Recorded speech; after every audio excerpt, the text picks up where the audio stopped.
আজকে রান্না করব বেলে মাছ বা বাইলা মাছ যেটাই বলি।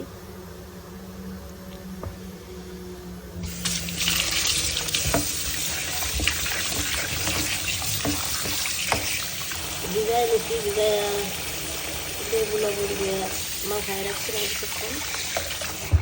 লেবু দিয়ে মাখায় রাখলে মাছটা একটু গন্ধ কম আসে। এখানকার মাছ তো বেশিরভাগই গন্ধ পায়, আর লেবু লবণ একটু মাখায় রাখলে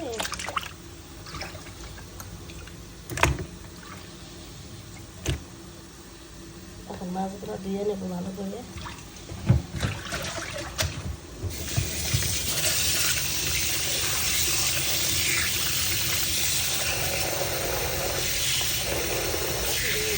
মাছে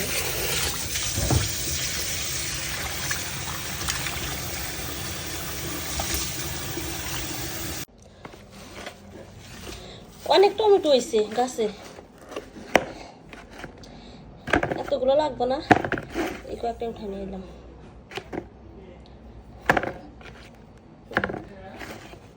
অনেক ধরছে টমেটো গাছে।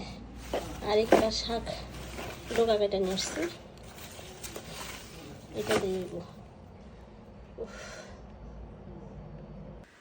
বাবা কে দেখি,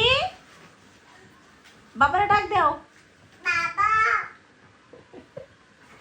আবার ডাক দাও। বাবা কই? তুমি বাবা?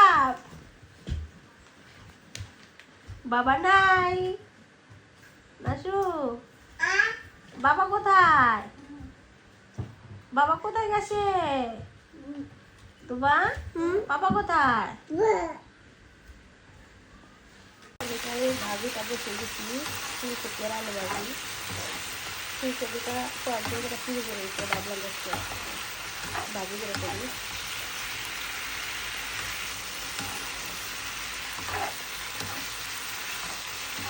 সবই কম আছে না,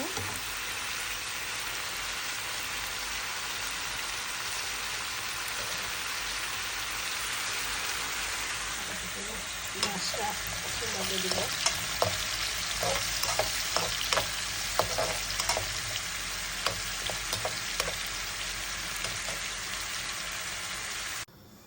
এত বাজারটা নামিয়ে নিছি। আর আমি কিন্তু বাজার একটু কড়া করে ভাজছি, আমার কাছে এরকমই ভালো লাগে। আমি মাছগুলো দিয়ে দিছি, এখন ভালো করে একটু কষায় নেই, নেড়ে চেড়ে নেই।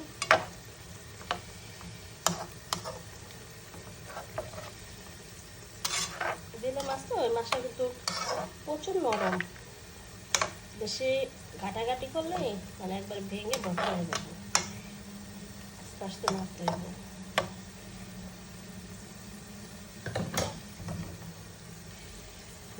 এত মূলের জিনিস যদি নষ্ট হয়ে যায় তাহলে কেমন হবে?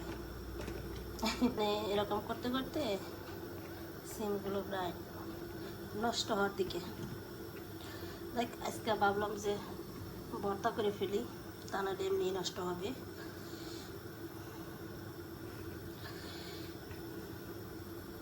আমাদের তরকারি হয়ে গেছে, তাই না শিমুনি? খাবে? খাবে তুমি? হ্যাঁ, একটু ঝোলটা বেশি রাখা হয়েছে, আবার জাল দিয়ে কমিয়ে নেব। এখন বাচ্চা কান্না করতেছে, ওই যে আমার একটা বাচ্চা কান্না করো তুমি? হ্যাঁ, তুমি কান্না করো পাপা?